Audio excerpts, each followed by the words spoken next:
네, 안녕하세요. 스텝입니다. 여러분들은 좀 건강하신지 모르겠네요. 저는 이제 감기에 걸려가지고, 며칠을 비몽사몽, 네, 이렇게 했다가 이제 정신을 조금 챙겼습니다. 이제 시작하시는 분들이 좀 흔히 궁금해하고 또 어려워하시는 부분이 바로 마진 계산이지 않을까 싶어요. 저에게도 이 질문을 가장 많이 하는 것 중에 하나인데요. 사실 마진 설정은 모든 셀러들이 가장 좀 어려워하는 부분이 아닐까 싶습니다. 그렇지만 마진 설정의 이 기본적인 3요소를 제대로 알고 있다면 기본을 하기 때문에 제가 오늘 영상을 한번 준비했는데요. 제가 오늘 알려드리는 내용은 저희 이제 수강생들에게 집중적으로 알려드리는 파트 중에 하나예요. 근데 그 부분 중에서 이제 마진 설정에 대한 내용만 좀 이렇게 설명을 드리도록 하겠습니다.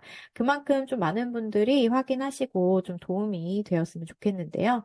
제가 생각할 때 마진 설정에서는 가장 중요한 핵심은 3요소에 있다고 생각합니다. 그래서 마진 설정의 3요소는 일단 바로 상품의 원가, 그리고 배송의 단계, 마지막으로 상품의 무게입니다.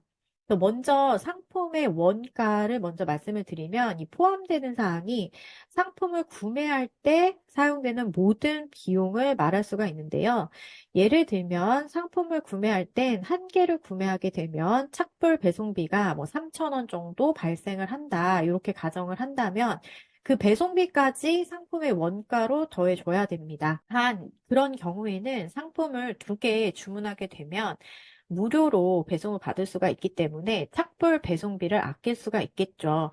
그러니 차후 내가 판매하게 된다면 무조건 2개씩 주문을 받도록 설정을 해서 이 배송비를 아끼고 상품 가격을 좀 조율을 할 수 있는 방법이 될 수 있어요.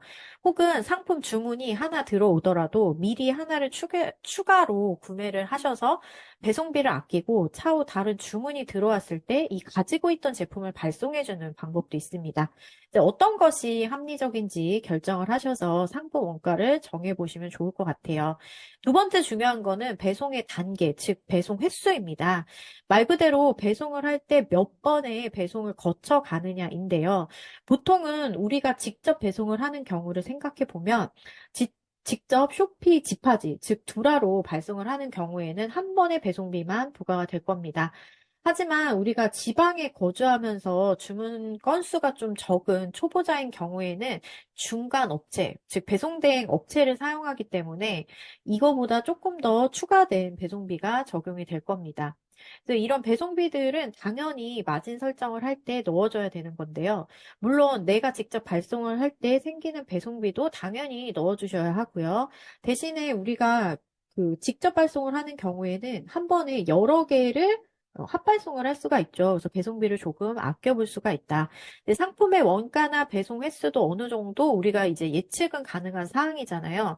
그렇다면 예측이 쉽지 않은 것이 있습니다. 그것이 바로 세 번째 요소인 상품의 무게입니다. 왜냐하면 상품을 직접 우리가 가지고 있는 경우가 잘 없기 때문에 이 상품의 무게는 사실상 정확한 값을 등록하기가 굉장히 어렵기 때문인데요. 또한 상품 무게를 또 단순하게 상품의 무게로만 따질 수도 있지만 해외 배송 특성상 상품의 무게를 단순한 무게가 아닌 부피 무게로 환산을 하기 때문에 그 값을 예측하기가 쉽지가 않습니다. 이때 우리는 여러 가지 사이트나 정보들을 수집해서 이런 예측한 값을 통해 상품 무게를 좀 등록을 하는 경우가 많이 있어요. 하지만 추후 판매가 된 경우에는 우린 정산 내역을 통해서 꼭 이 상품의 정확한 무게값을 확인해서 변경을 해줄 수가 있는데요. 이렇게 확인한 값을 잘 메모해뒀다가 비슷한 상품을 등록하거나 할 때 이 무게값으로 충분히 활용을 할 수가 있습니다. 추후 상품 판매 후에는 오더 디테일을 확인하시게 되면 이 페이먼트 인포메이션의 정확한 배송 무게를 확인할 수가 있는데요. 이 이미지에서 보여지는 것과 같이 이 제품의 상세 무게를 정확하게 확인할 수가 있습니다.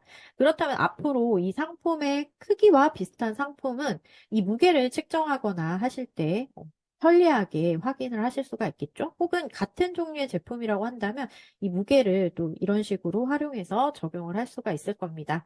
그래서 마찬가지로 이 부분을 확인하고 상품의 가격을 수정하거나 조절을 하기도 수월하기 때문에 꼭 상품은 배송을 한 다음에 여러분들께서는 이 상품 무게를 확인해야 되는 작업을 하셔야 됩니다. 그래서 이렇게 마진 설정에서 가장 기본적인 3요소에 대해서 확인을 해봤습니다. 마진 설정은 어려워도 사실 계속 시도를 하고 적용을 하셔야 되는 부분인 것 같아요.